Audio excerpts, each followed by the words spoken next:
জাতীয় নির্বাচন ও গণভোটকাল কেন্দ্রে কেন্দ্রে যাচ্ছে নির্বাচনী সরঞ্জাম। সন্ধ্যায় জাতির উদ্দেশ্যে সিইসির ভাষণ।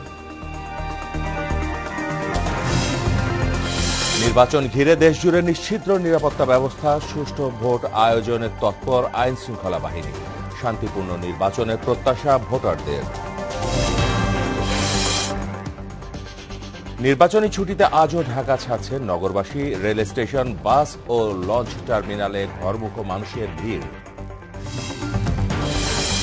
এবং সাংবাদিক দম্পতি সাগর রুনি হত্যাকাণ্ডের 14 বছর আজ। দীর্ঘদিনেও খুনিরা শনাক্ত না হওয়ায় পরিবারের ক্ষোভ।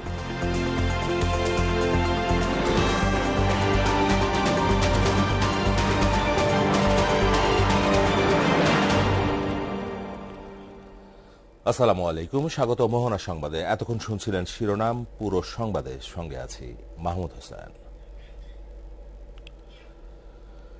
কাল অনুষ্ঠিত হবে